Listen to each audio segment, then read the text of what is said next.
Baiklah, pada kesempatan ini saya akan berbagi sedikit pengetahuan saya tentang materi lingkungan dan budaya organisasi.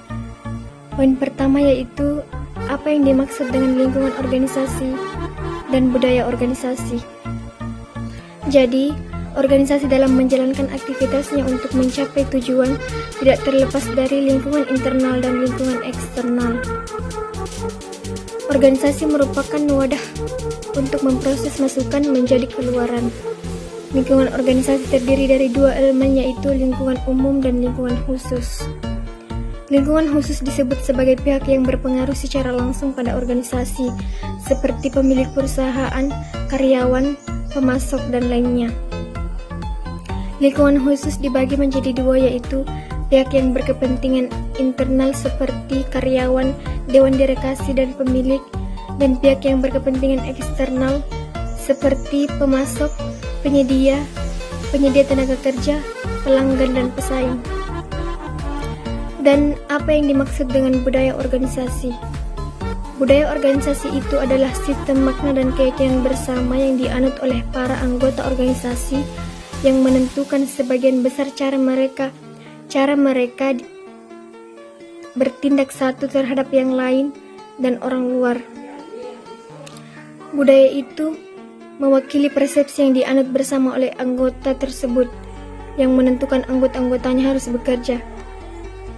Budaya juga memiliki beberapa makna, yaitu budaya adalah sebuah persepsi, budaya adalah organisasi yang bersifat deskriptif, dan budaya merupakan aspek perimanan atau penganutan. Poin kedua yaitu macam-macam lingkungan organisasi.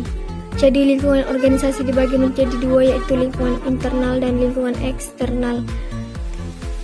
Lingkungan eksternal dibagi lagi menjadi dua, yaitu lingkungan mikro atau khusus dan lingkungan makro atau umum.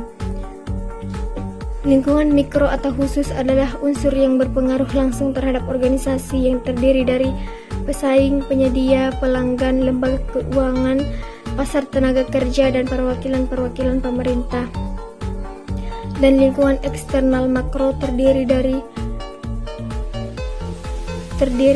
kondisi ekonomi, politik dan hukum, sosial budaya, demografi, teknologi, dan global yang mungkin berpengaruh terhadap organisasi. Yang kedua yaitu lingkungan internal.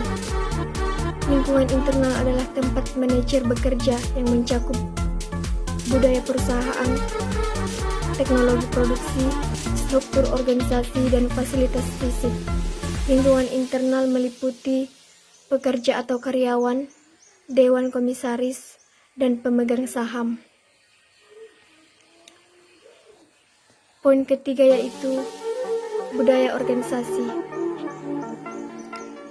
Semua organisasi memiliki budaya. Budaya organisasi dibangun dari kepercayaan yang dipegang teguh secara mendalam tentang bagaimana organisasi itu seharusnya dijalankan atau beroperasi. Budaya merupakan sistem nilai organisasi dan akan mempengaruhi cara pekerjaan dilakukan, dan cara pegawai berperilaku. Budaya organisasi merupakan wujud anggapan yang dimiliki, diterima secara implisit oleh kelompok dan menentukan bagaimana kelompok tersebut rasakan, pikirkan, dan bereaksi terhadap lingkungan yang beraneka ragam. Poin keempat yaitu dimensi budaya organisasi. Riset mengemukakan bahwa ada 7 dimensi yang secara keseluruhan menangkap hakikat budaya organisasi. Setiap dimensi tersebut terdiri dari rendah sampai tinggi, yang semata-mata disebut bukan sebagai tipe budaya rendah atau tipe budaya tinggi. Menilai organisasi dari ketujuh dimensi itu akan memberikan gambaran mengenai unsur-unsur pembentuk budaya organisasi tersebut. Dalam banyak organisasi, salah satu dimensi budaya itu kadang muncul di atas yang lain dan biasanya membentuk kepribadian organisasi dan cara kerja anggota organisasi. Poin kelima yaitu fungsi dan ciri-ciri budaya organisasi. Menurut Robbins, fungsi budaya organisasi yaitu budaya menciptakan perbedaan yang jelas, Budaya membawa satu rasa identitas bagi anggota-anggota organisasi. Budaya mempermudah timbulnya komitmen. Budaya merupakan perekat sosial yang membantu mempersatukan organisasi. Dan budaya sebagai mekanisme pembuat makna dan kendali yang memandu dan membentuk sikap serta perilaku karyawan.